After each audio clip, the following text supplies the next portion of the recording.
बिस्मिल्लाहिर्रहमानिर्रहीम। दोस्तों, भारत में आए सैलाब ने हर तरफ हलचल मचा दी। एक बहुत बड़े रेले में भगवान की मूर्ति पानी में बह गई। ये देखकर हर तरफ कहराम मच गया। अपने भगवान को बचाने के लिए वो सैलाब में कूद पड़े। इसी दौरान आसमान से ऐसा क्या नाज़िल हुआ, हिंदू चीख चीख कर कलमा पढ़ने लगे। हर तरफ अल्लाह अकबर की सदाएं बुलंद थी। ख़वातीनो हजरात, इस वक्त हिंदुस्तान में सैलाब की वजह से पूरे के पूरे गांव बह गए। हर तरफ पानी ही पानी नजर आता है। इस वक्त हजारों की तादाद में घर सैलाब की नजर हो चुके हैं। ये सैलाब इस कदर बड़ा था कि इसने मंदिरों का भी लिहाज नहीं रखा। कई लोग मंदिर में मूर्ति की पूजा में मसरूफ थे। जब इसी दौरान पानी का एक रेला गुजरा। इस रेले ने देखते ही देखते हर तरफ हजारों की तादाद में गांव को उजाड़ कर रख दिया। हिंदुओं का सबसे बड़ा भगवान सैलाब की जद में आकर पानी में बहने लगा। ये मंजर देखकर हिंदुओं के रोंगटे खड़े हो गए। वो लोग हर सूरत में अपने खुदा को बचाना चाहते थे। इसी दौरान ऐसा क्या हुआ, ये लोग अल्लाह अकबर के नारे लगाने लगे। इनकी आंखों से निकलने वाले आंसू इस बात का पता बता रहे थे कि इन्हें अपने किए पर बहुत ज्यादा अफसोस है। ये तमाम मालूमात जानने के लिए वीडियो को आखिर तक लाजमी देखें। इससे पहले अगर आप लोगों ने हमारा चैनल मौजूदा वाइज सब्सक्राइब नहीं किया तो कर लें। वीडियो को लाइक करें और दोस्तों के साथ शेयर लाजमी करें। शुक्रिया। हिंदुस्तान के मंदिर में ऐसा क्या हुआ कि वहां पर मौजूद तमाम लोग कलमा पढ़ने पर मजबूर हो गए। इस वीडियो के पीछे हकीकत क्या थी, ये सब कुछ आपको इस वीडियो में मालूम हो जाएगा। हिमाचल प्रदेश के एक गांव में हिंदू और मुसलमान मिलकर रहते थे। जब से पाकिस्तान और हिंदुस्तान एक अलहदा मुल्क बना था, उस वक्त एक आदमी इस गांव में आकर आबाद हुआ। रफ्ता रफ्ता इस जगह एक गांव आबाद हो गया। मुसलमान और हिंदू एक दूसरे की इज्जत करते, एक दूसरे का ख्याल करते, मिल बैठ कर खाना खाते। अल गर्ज के मुसलमानों और हिंदुओं के दरमियान इंतहाई गहरे मरासम थे। फिर जैसे जैसे नई नस्ल का आगाज हुआ, इनके दरमियान तलखियां बढ़ती गई। मुसलमान और हिंदू दो अलहदा मसलक बनकर रहने लगे। इनके दरमियान ऊंच नीच भी होने लगी। मुसलमानों की तादाद हिंदुओं के मुकाबले में कम थी। चंद सालों में जो लोग एक दूसरे को भाई भाई कहते थे, वो अब एक दूसरे को देखना भी गवारा ना करते। हिंदू अपनी अक्सरियत का रोब जमाते हुए मुसलमानों को कमतर समझते हुए उन पर जुल्म करने लगे। इनके दरमियान एक अजीब सी दीवार बन गई जिसको कोई भी तोड़ नहीं सकता था। इस गांव में मुसलमानों की एक बहुत बड़ी मस्जिद थी जिसमें तमाम गांव के मुसलमान आकर नमाज पढ़ते। इस गांव में रहने वाले मुसलमान इस मस्जिद को दोबारा तामीर करना चाहते थे। इस गांव में रहने वाले तमाम मुसलमान 5 वक्त की नमाज पढ़ते थे। जब जुमे का दिन आता तो बहुत से लोग सड़क पर खड़े होकर नमाज अदा करते। हिंदुओं को इस बात की बड़ी तकलीफ होती कि मुसलमानों की वजह से ये रास्ता बंद हो जाता है। हर मुसलमान ये चाहता था इस मस्जिद को जल्द से जल्द तामीर किया जाए। इस सिलसिले में इन्होंने वहां के MLA से बात की, मगर वो भी इसकी बात सुनने के लिए तैयार ना था। अल्लाह अल्लाह करके एक बहुत बड़े सेठ ने इनकी बात आला अहकाम तक पहुंचाई। वहां से इनको मस्जिद की तामीर की इजाजत मिल गई। दोस्तों, चंद दिन के बाद इस मस्जिद को दोबारा तामीर किया जाने लगा तो हिंदू इस मस्जिद की तामीर में रुकावट डालने लगे। वो किसी भी सूरत इस मस्जिद की तामीर नहीं चाहते थे। मुसलमानों ने अभी भी मस्जिद की बुनियादें रखी थी, लिहाजा इन्होंने मस्जिद की बुनियादें उखाड़ कर फेंक दी। मुसलमानों को इस चीज का इंतहाई गम हुआ।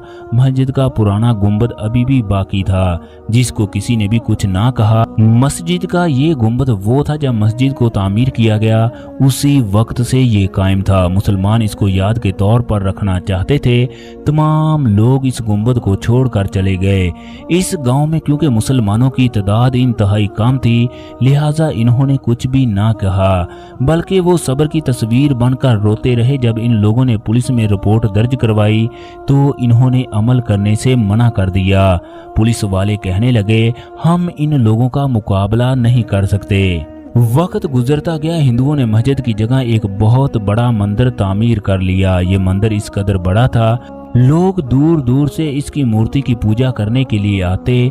रफ्ता रफ्ता ये मंदिर हिंदुओं के लिए इंतहाई मुकद्दस मंदिर बन गया। ये मंदिर इस वजह से भी ज्यादा मशहूर था क्योंकि इसको मस्जिद की जगह तामीर किया गया। इस मंदिर में हिंदुओं ने एक बहुत बड़ी मूर्ति को ला कर रखा। इस मंदिर में जो गुंबद था, मुसलमान इसको देखकर दिल ही दिल में रोते, आंसू बहाते और फिर खामोशी इख्तियार कर लेते। इस मंदिर की देखभाल के लिए कई लोग मौजूद थे, इसलिए कोई भी मुसलमान मंदिर के अंदर दाखिल हो इसका सवाल ही पैदा नहीं होता। इस गांव में रहने वाले तमाम मुसलमान अपने घरों के अंदर नमाज को पढ़ने लगे, अल्लाह तबारक व तआला से दुआएं करने लगे, हमारे लिए किसी मसीहा को भेज दे। एक दिन आसमान पर गहरे बादल छा गए, हल्की हल्की बारिश शुरू हो गई। इतने में हर तरफ इस बात का शोर होने लगा, गांव के करीब ही पानी का एक बहुत बड़ा रेला पहुंच चुका है। तूफान और बारिश की वजह से कई इलाके ज़ेरे आब आ चुके थे। ये पानी जहां से गुजरता हर तरफ तबाही मचा देता। मुसलमान सलाबी रेले को देखकर छतों पर चढ़कर अजाने देने लगे।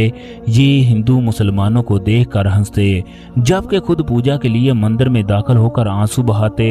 मुसलमानों से कहते कि हमारा भगवान हमें हर सूरत में बचाएगा, तुम्हारी अजान पर कोई भी मदद नहीं पहुंचेगी।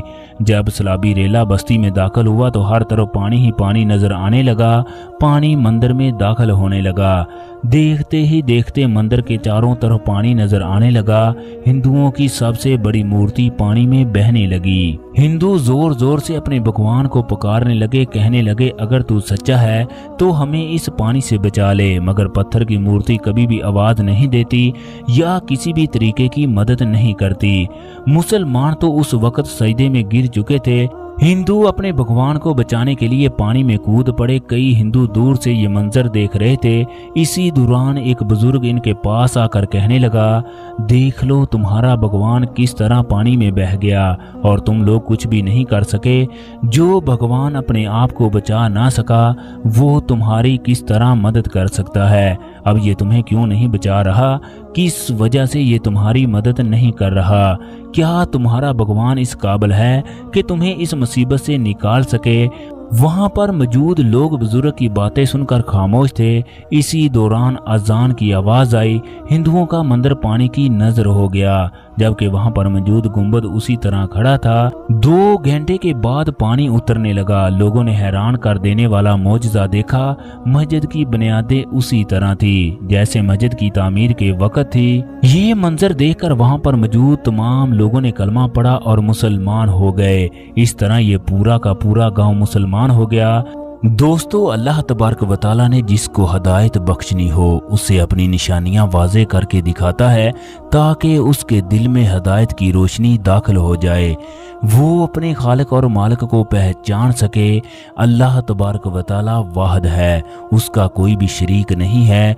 वही तमाम मखलूकात का पैदा करने वाला और पालने वाला है। इस दुनिया में जितनी भी कौमों ने अल्लाह तबारक व तआला के साथ किसी को शरीक ठहराया, अल्लाह रब्बुल इज़्ज़त ने रहती दुनिया तक इन्हें इबरत का निशान बना दिया। अल्लाह तबारक व तआला कुरान पाक में फरमाता है, ये अपने ही हाथों से बनाई हुई चीज़ों की इबादत करते हैं जो ना किसी को नफ़ा पहुंचा सकती हैं और ना ही कोई नुकसान पहुंचा सकती हैं। अल्लाह तबारक व तआला हमारे ईमान की हिफाजत फरमाए और शैतान के शर से महफूज रखे। आमीन। दोस्तों, कमेंट बॉक्स में आप भी आमीन ज़रूर लिख दें। शुक्रिया।